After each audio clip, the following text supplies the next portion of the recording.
Olá, eu sou de Andréa Valverde, Portugal, editora-chefe da Rede Sem Fronteiras. E a Rede Sem Fronteiras está aqui na Feira do Livro de Lisboa, Portugal, 2020. Estamos recebendo o jornalista e escritor Igor Lopes, que foi convidado, é um convidado especial do nosso stand. Nós vamos conversar um pouquinho com ele e saber informações sobre as obras que ele está autografando aqui. Mas eu vou sair de cena para que a gente possa ter distanciamento social necessário para que o Igor tire a máscara e possa se mostrar um pouquinho para vocês, ok, Igor? Eu vou apresentar o Igor. O Igor Lopes nasceu em 18 de agosto de 1980 no Rio de Janeiro. E mais que jornalista, é um apaixonado por jornalismo. Basta descobrir o seu percurso formativo internacional para perceber que se trata de uma paixão. É mestre em comunicação e jornalismo pela Universidade de Coimbra, graduado em comunicação social com habilitação em jornalismo pelas Faculdades Integradas Hélio Alonso, no Rio de Janeiro. Especialista em gestão de comunidades e redes sociais pela Universidade de Guadalajara, no México. Mas, para além dessa formação acadêmica, fez ainda diversas formações na área de comunicação digital, mídias digitais, marketing digital, assessoria de imprensa, consultoria, assessoria literária. Tem, pois, uma bagagem curricular invejável.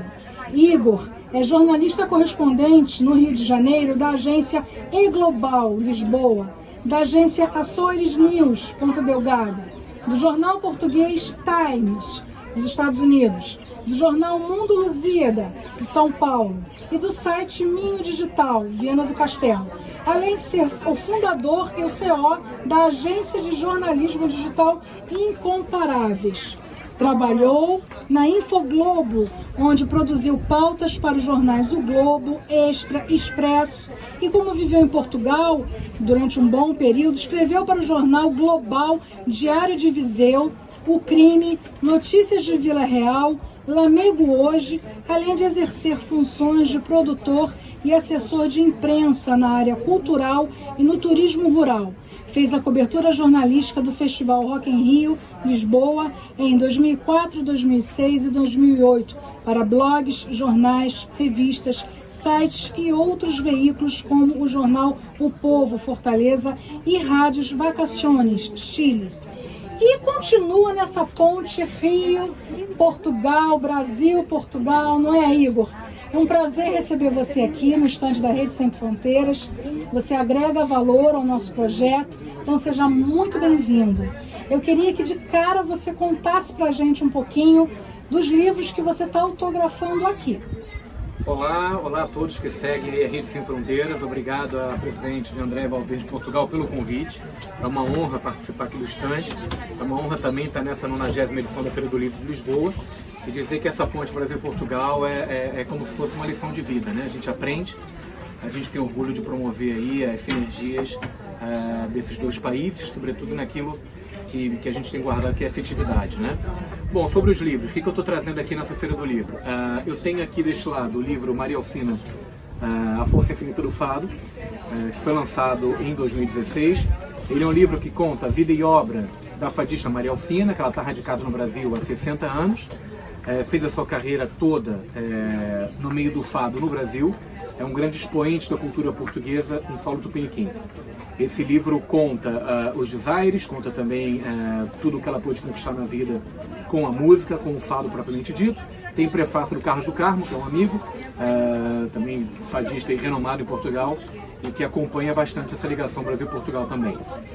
Deste outro lado, eu tenho esse foi o primeiro livro meu, este é o meu terceiro livro, que é um livro sobre o rancho folclórico Maria da Fonte, da Casa do Minho do Rio de Janeiro. É um rancho que promove a cultura minhota no Brasil desde 1954. E qual a importância disso? A importância é que uma casa portuguesa no Brasil hoje já não é só mais um local de reunião entre portugueses e brasileiros. É um local, uma verdadeira embaixada cultural das tradições portuguesas, dos cantares e também das lições de vida dos povos que se juntaram a partir da imigração.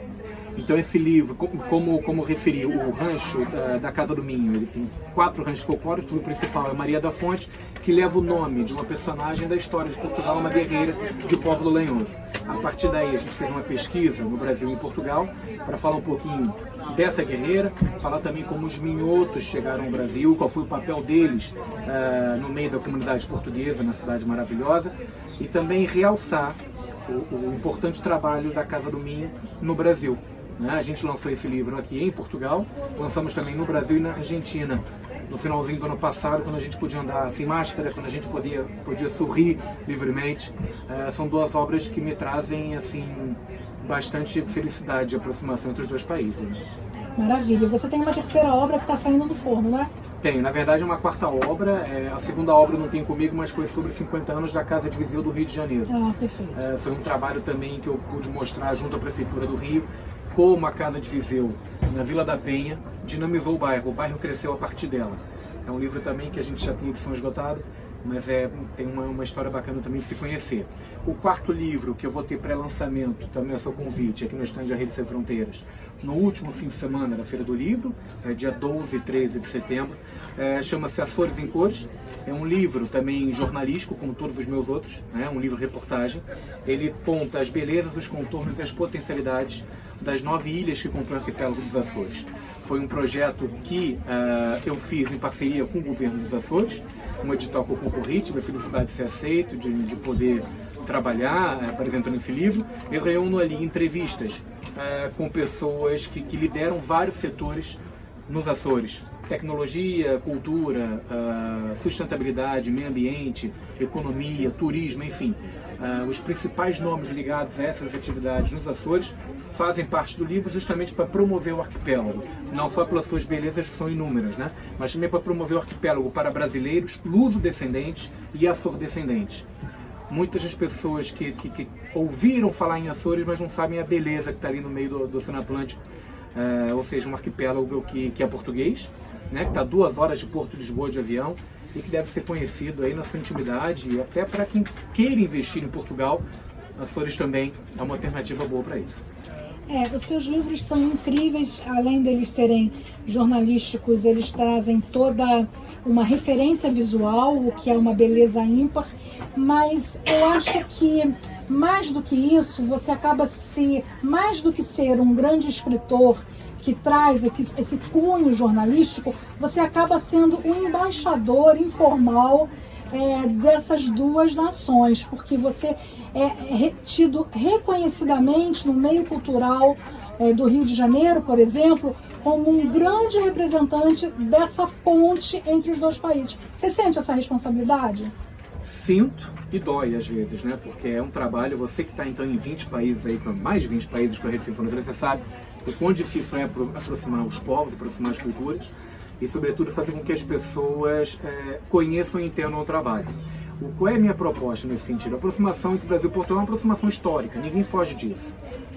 Tem os seus lados que as pessoas comentam, negativo, positivo, mas é um laço de afetividade muito grande.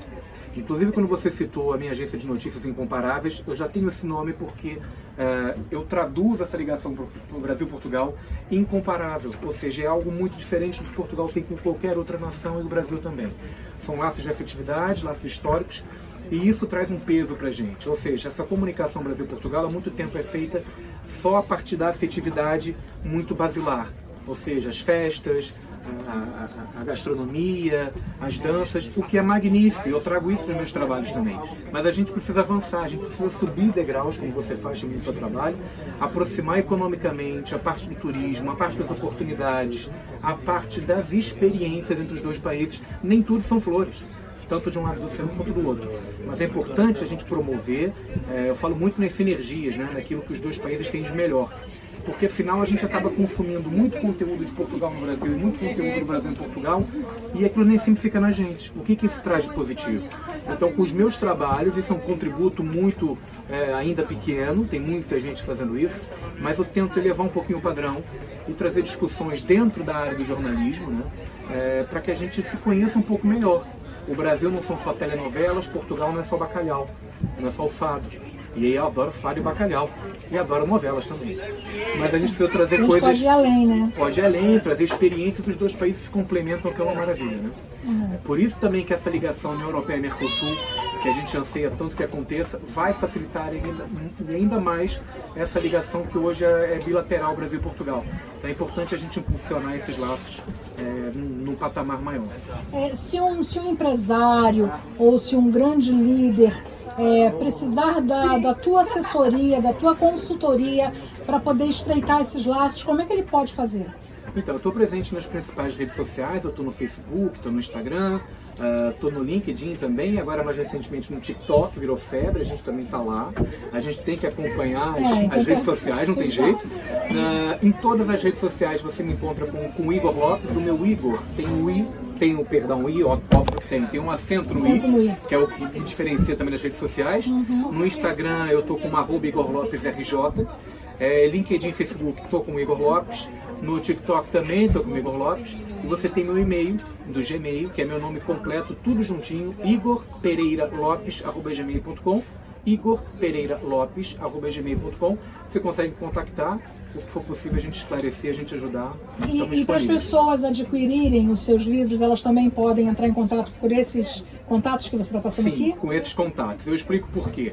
A primeira vez que eu procurei uma editora para editar os meus livros, eles me perguntaram se eu era professor universitário em alguma universidade. Na época eu não era, então eles disseram que não havia interesse. Quando eu fui editar o segundo livro, eles perguntaram quantos milhões de seguidores eu tinha nas redes sociais. Eu não tinha milhões, tinha alguns mil seguidores, então para eles também não era interessante. Então eu tomei a postura e eu pretendo manter isso, daqui para o futuro, de ser autor independente. O que eu quero dizer com isso? Eu faço o meu livro, eu edito meu livro, eu imprimo meu livro e eu vou até o meu público entregar essa obra. Eu prefiro trabalhar dessa forma do que de repente distribuir, o livro ficar perdido em livrarias, porque é como eu falei, esse meu trabalho é muito específico, é muito direcionado para esse público. Exatamente, então, senão se perde. Exato, eu prefiro estar vamos dizer, com as obras em mãos, né, dentro das limitações que são impostas, isso é óbvio, por isso que eu agradeço muito você abrir o stand aí para poder estar mostrando os livros. Essa é a minha forma de trabalhar. Então, quem quiser me procurar, tanto para conhecer mais os meus livros, ou como para até enviar pautas para as agências de comunicação do Brasil e Portugal, o meu e-mail talvez seja a ferramenta mais rápida e melhor, igorpereiralopes@gmail.com. Em falar nessas pautas, é impressionante a quantidade de locais, de agências, de blogs, de sites que saíram a notícia aqui do stand da Rede Sem Fronteira e desses 60 autores que estão aqui presentes em comitiva representada, que o Igor proporcionou, quer dizer, ele trouxe à luz essa notícia para essa quantidade inúmera, né, inúmeras agências e meios de comunicação, e a gente até te agradece porque é fantástico esse trabalho que a gente procura sempre fazer de parceria e de união, e é esse o grande diferencial da Rede Sem Fronteiras, é unirmos forças para podermos ir mais longe. Eu acho que você compreende isso extremamente bem e você já faz disso uma ação no teu trabalho do dia a dia. Então, assim, publicamente eu queria te agradecer. Queria te perguntar, Igor, como é que vai ser a divulgação desses novos livros, né, desses que você já tem em mãos e do que está chegando até o final da feira. Como é que vai ser o trabalho de divulgação, de lançamentos daqui para frente? Quer dizer, quais são as suas perspectivas? Então, o que eu tenho utilizado muito como ferramenta e que tem dado um resultado bacana são as redes sociais, que a gente, além de promover o nosso produto, a gente tem aquele feedback quase que imediato de quem está recebendo o conteúdo. Então isso para mim é muito importante, né? Tá em contato ali não só com o leitor, mas com o internauta também, né? Que hoje já são diferenças aí perceptíveis na forma da gente comunicar. Então meus livros vão ser divulgados nas redes sociais, tem alguns parceiros também em rádio e agências, né? Como você comentou, que ajudam a fazer essa divulgação.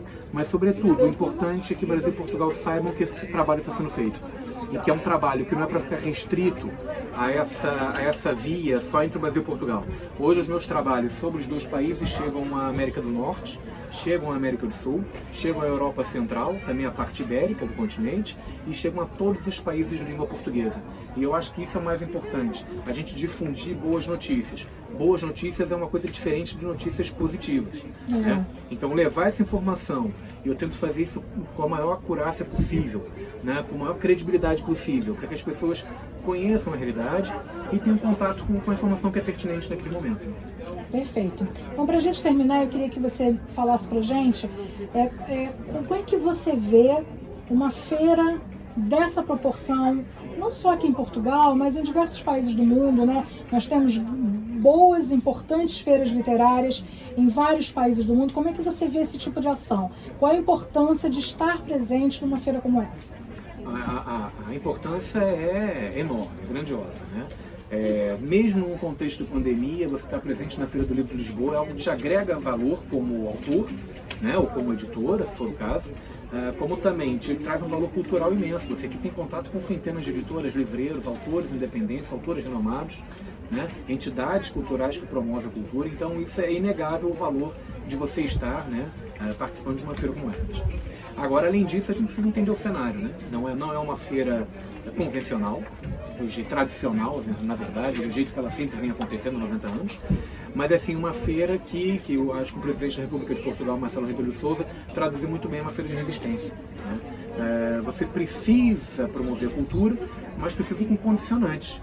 E a gente comentava isso aqui agora há pouco, eu não sei se de repente a Feira do Livro de Lisboa 2021 se não vai ser nesse mesmo formato, né? Em que além dos livros você vai encontrar um cenário recheado de máscaras, de álcool em gel para tudo quanto é lado, e tem que ser assim. Né? A humanidade precisa entender que a gente tem as nossas limitações, simplesmente a gente não comanda o mundo, né? Então, num parar contexto... é um equívoco, né? Exatamente, parar é um equívoco. A gente tem que ter os cuidados necessários.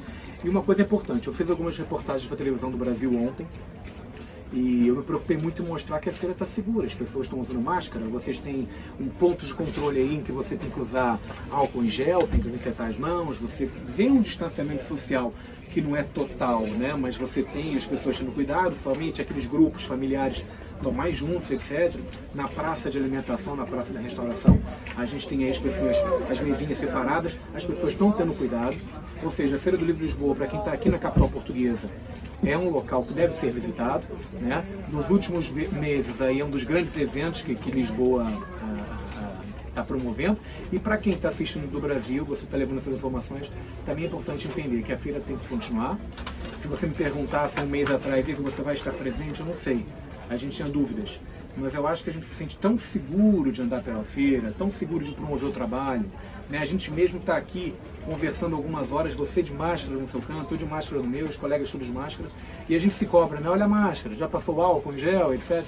Então acho que é um cenário que a gente tem que comportar, tem que assumir como um cenário que vai perdurar alguns meses ainda, e a vida vai continuando. Tá certo, Igor. Olha, eu tenho o maior respeito pelo seu trabalho, eu acho que você é um profissional incrível, então daí a minha honra de te ter aqui entre nós na Rede Sem Fronteiras. Muito obrigada por você ter aceito o meu convite, permaneça sempre conosco, porque de fato para nós é uma honra. Muito obrigada e até a próxima. Até a próxima, André. Obrigado e parabéns pelo trabalho, um abraço a todos que estão nos assistindo agora. Promovam a cultura, leiam, que é o mais importante nesse momento. Obrigada.